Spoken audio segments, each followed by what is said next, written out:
আসসালামু আলাইকুম ভিউয়ার্স, আমি কনক চৌধুরী আর আপনারা দেখছেন আমার YouTube channel Kanak Chowdhury.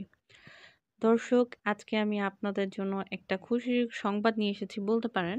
Specially হচ্ছে যারা ওমানে কর্মরত আছেন তাদের জন্য। আমরা সবাই জানি যে ওমানে যারা আছি আমরা, তারা কিন্তু আ খুব একটা কর্মবিরতি পাই না। মানে ছুটি-ছাটা নাই বললেই চলে। একদমই সরকারি একটা ছুটি শুক্রবার ছাড়া কিন্তু তেমন কোনো ছুটি আমরা পাই না। তো আমি এইমাত্রই একটা ইন্টারেস্টিং একটা তথ্য পেলাম এবং আমার মনে হলো আমার প্রবাসী ভাই এবং আপু যারা হচ্ছে ওমানে কোনো না কোনো কর্মের সাথে আছি, চাকরি করি, তাদের জন্য কিন্তু এটা অনেক, অনেক বিশাল একটা সুখবর হতে যাচ্ছে। কেননা আপনারা এখন কিন্তু হচ্ছে সামনেই পেতে যাচ্ছেন ঈদের ছুটি। ঈদের ছুটিটা কেন বললাম সেটাও ভেঙে বলছি। যেহেতু আপনারা কোনো ছুটিই পান না, একমাত্র ঈদেই কেবল টানা ৩ থেকে ৪ দিনের একটা ছুটি আপনাদের থাকে। ঠিক তেমনই একটা ছুটি আপনারা কিন্তু পেতে যাচ্ছেন সামনে। হ্যাঁ, আগামী ১১ই জানুয়ারি থেকে কিন্তু আপনারা টানা একটা ছুটি পাবেন। মোটামুটি ৩ দিনের একটা ছুটি থাকছে। এবং এই ছুটিটা স্থানীয় এবং প্রবাসী যেই কর্মীরা আছেন, তারা কিন্তু সবাই পাবেন। আর ব্যাপারটা হচ্ছে ছুটিটা কেন সেটাও বলে দেই।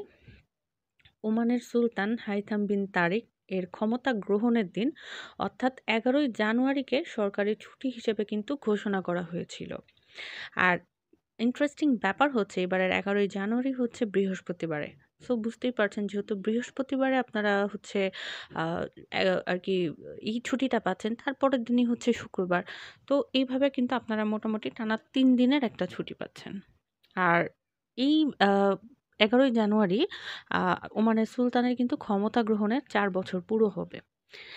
এবং এই নীতিটা এটা কিন্তু হচ্ছে সুলতান নিজেই হচ্ছে আরকি সরকারি ছুটির দিন হিসেবে ঘোষণা করেন এই দিনটাকে। এবং এই সুলতানের রাজকীয় ফরমানে কিন্তু এটা আরো বলা হয়েছিল যেটা হচ্ছে ৮৮/২০২২ এ যে ১৮ এবং ১৯শে নভেম্বর জাতীয় দিবস উপলক্ষে ছুটির দিন ঘোষণা করা হবে। মানে এটা জাতীয় দিন হিসেবে আরকি আপনার জাতীয় দিবস হিসেবে আপনারা ওই দিনটা আরকি ছুটি থাকবে। এবং পাশাপাশি ১১ই জানুয়ারি কিন্তু সুলতানের ক্ষমতা গ্রহণের দিন উপলক্ষেও আরকি সরকারি ছুটি হিসেবে ঘোষণা করা হয়েছে। অর্থাৎ আ সুলতানের ক্ষমতা গ্রহণ উপলক্ষে প্রতি বছরের ১১ই জানুয়ারি কিন্তু এটা একটা সরকারি ছুটি হিসেবে আপনারা পাবেন। আর প্লাস পয়েন্ট হচ্ছে এবার যেহেতু বৃহস্পতিবার, তাহলে পরে শুক্রবার এবং হয়তো শনিবার এড করে টানা ৩ দিনের একটা ছুটি আপনারা পেতে যাচ্ছেন। যাক আলহামদুলিল্লাহ। আমার কাছে মনে হলো যে এই ব্যাপারটা আমার দর্শকরা যারা আমার চ্যানেলটা ফলো করেন এবং ওমানে আছেন তাদের জন্য অনেক বেশি হেল্পফুল হতে যাচ্ছে। আর এই ছুটির দিনে একটা আরকি কি বলবো?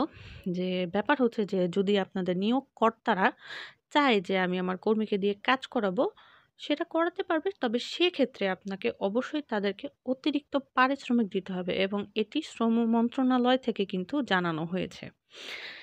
আর ২০২২ সালের ১১ই জানুয়ারি মধ্যপ্রাচ্যের দেশ ওমানের নতুন সুলতান হিসেবে শপথ নিয়েছিলেন এই আ হাইতাম বিন তারিক আল সাইদ। তিনি ছিলেন হচ্ছে প্রয়াত যে সুলতান, যিনি হচ্ছে ক্যান্সার এবং বার্ধক্যজনিত রোগে মারা গিয়েছিলেন, তারই হচ্ছে আ চাচাতো ভাই। উনি ছিলেন কাবুসের আরকি চাচাতো ভাই হচ্ছে হাইথাম বিন তারিক। আর উনি হচ্ছে ক্যান্সার এবং প্রয়াত যে সুলতান ছিলেন, তিনি ক্যান্সার এবং বার্ধক্যজনিত রোগে মারা যাওয়ার পরেই কিন্তু উত্তরসূরি হিসেবে মনোনীত হন এই হাইথাম বিন তারিক। তো দর্শক, আমার আজকের ভিডিওটা আপনাদেরকে এই তথ্যটা দেওয়ার জন্যই মূলত ছিল। আমি চেষ্টা করেছি আপনাদের মাঝে আরকি এই সংবাদটা পৌঁছে দেওয়ার। তো আমার ভিডিওটা যদি ভালো লেগে থাকে আপনাদের কাছে তাহলে প্লিজ একটা লাইক, কমেন্ট এবং শেয়ার করে দিবেন। এবং অবশ্যই, অবশ্যই আমাকে অনেক বেশি সাপোর্ট করতে হবে। সাপোর্ট করতে গেলে চ্যানেলটা সাবস্ক্রাইব করে ফেলতে হবে। তো সবাই ভালো থাকবেন, সুস্থ থাকবেন। ধন্যবাদ সবাইকে।